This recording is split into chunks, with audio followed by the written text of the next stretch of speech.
Good morning, everybody. Thank you for coming. My name is Bob Belden. I'm an attorney at the Institute for Justice in Arlington, Virginia. The Institute for Justice is a nationwide nonprofit law firm. What do? We represent people when their rights are violated by the government in four specific areas: economic liberty, educational choice, free speech, and private property rights. We have offices all around the country. Our headquarters is in Arlington, Virginia, but we also have offices in Miami, Austin, Seattle, and Phoenix, as well as a clinic at the University of Chicago. Today, we're here to represent our clients in trial throughout the week. My colleague Bobby Taylor is going to tell you a little bit more about that, but this case is about private property rights and the importance of battling eminent domain abuse. Thanks, Bob. Good morning, everyone, and thank you for coming. My name is Bobby Taylor. I am also an attorney at the Institute for Justice, and we are here today because the city of Brentwood is threatening to take our clients' businesses and property using eminent domain and hand them over to a private developer to essentially replace them with businesses that the city would prefer or that the city thinks would pay more taxes. And when the government uses its eminent domain power solely for economic development or to increase its tax base, like Brentwood is doing here, that violates Missouri law. And Brentwood is attempting to justify this blight determination using things like cracks in paint or building age or cracks in parking lots.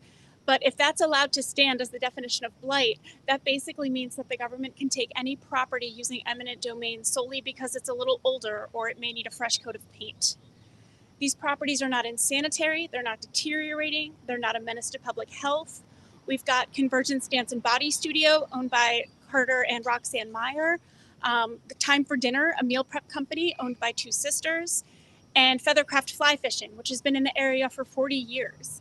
The owners of Feathercraft's building are also here. Their father built the building, and they'd like it to stay where it is. Now, perhaps realizing that their blight determination is insufficient, throughout this litigation, the city has attempted to justify it with post hoc rationales like flooding.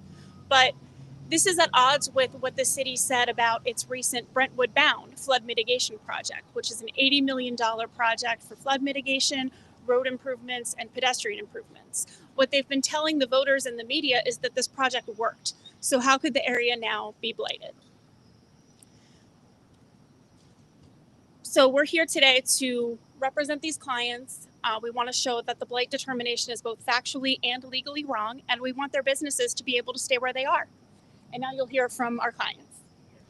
You'll hear first, I think, from Carter Meyer, who co-owns with his wife Roxanne Convergence Body and Dance. And then you'll hear from Martin George, who Bobby mentioned, helped his father build the building where Feathercraft is located with his bare hands. Carter. We are Roxanne and Carter Meyer. Together we own and operate Convergence Dance and Body Center in Brentwood. We are here today to fight for the right of our company to continue to operate in Brentwood without the threat of being told to leave. We love being in Brentwood. We love working in Brentwood. We love being a part of the business community in Brentwood. We do not think that our business is in disrepair. In fact, we were just there yesterday on a Sunday doing some minor repairs and maintenance work. We definitely don't think that our business needs to be torn down and replaced with another business. And we also like to express our gratitude to our team of attorneys and their staff at Institute for Justice, and we thank them for their hard work and long hours they put in helping us and all of the other businesses in our area to fight this justice. Thank you. And now you'll hear from Martin George. My name is Martin George. I'm the owner of a building that houses Feathercraft Fly Fishing here in St. Louis, Missouri. It's a 70-year-old company with a steep tradition of fly fishing. As the owner of this building, where are we? We're located in the middle of the United States in St. Louis in the state of Missouri. And we're under a mayoral and aldermanic regime that's telling us that our property, our building, is blighted. It's not blighted. The business that we house is not blighted. The other businesses here are not blighted, and the other properties are not blighted. So this isn't just about me. It's maybe about others who would fall under the same pattern. how would you like to purchase a building somewhere in the United States and within a month or weeks or days have a mayoral and aldermanic regime define you as blighted with no reason? It doesn't make sense. We're not in the game of musical chairs of property in this country. This is not a third world country. This is America. Thanks. And if you guys have any questions for our clients, they're happy to answer them. But they'll all, representatives of all four of the companies and one of the George brothers will be testifying in court today. So they'll be able to tell their stories directly to the judge. But if you have any additional questions for them, feel free to ask them. Typically, doesn't the city send out notices if you are falling behind in your maintenance, that type of thing? Is there a paper trail that the city's pointing to that says we tried to get this righted and it can't be righted? How do we get to this point?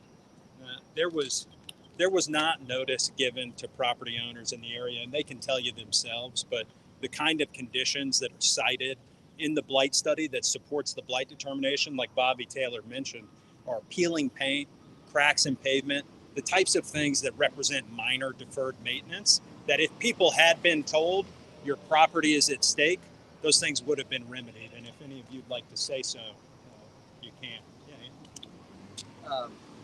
My father built the building where Feathercraft is located now. My brother and I are co-owners currently.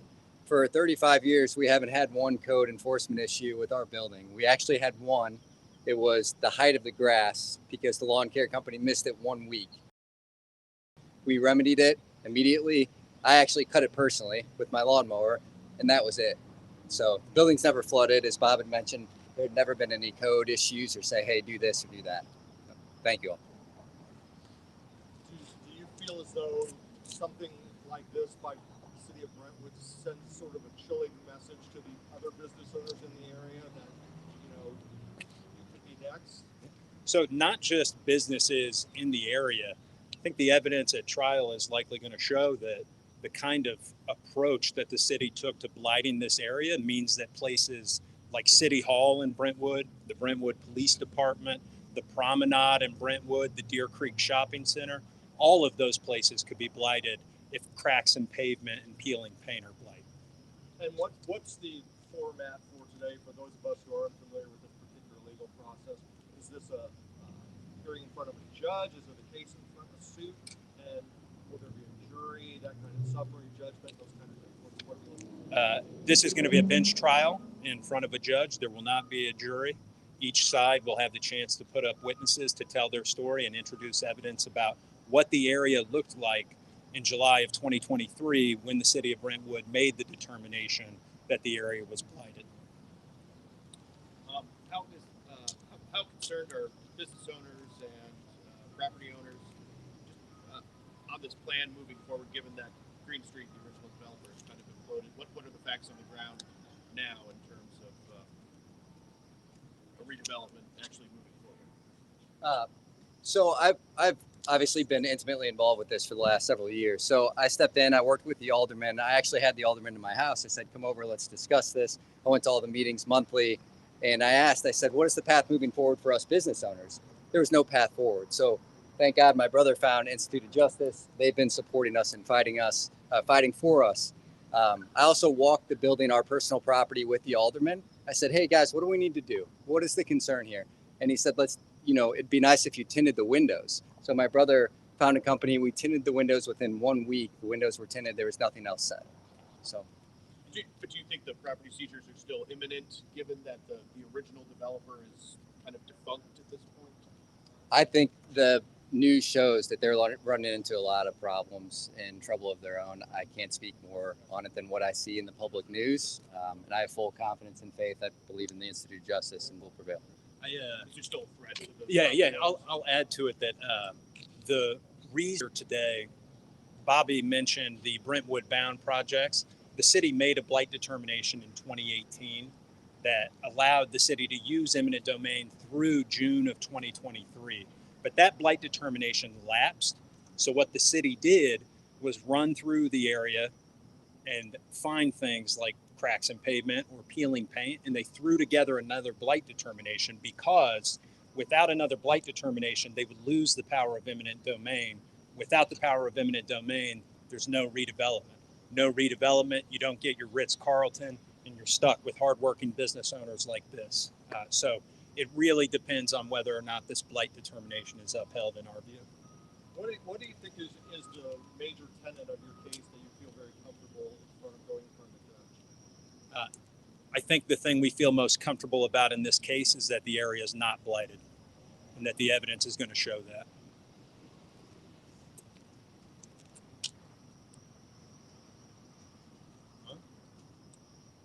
Thank you for coming, guys. Thank Unless you you. have any more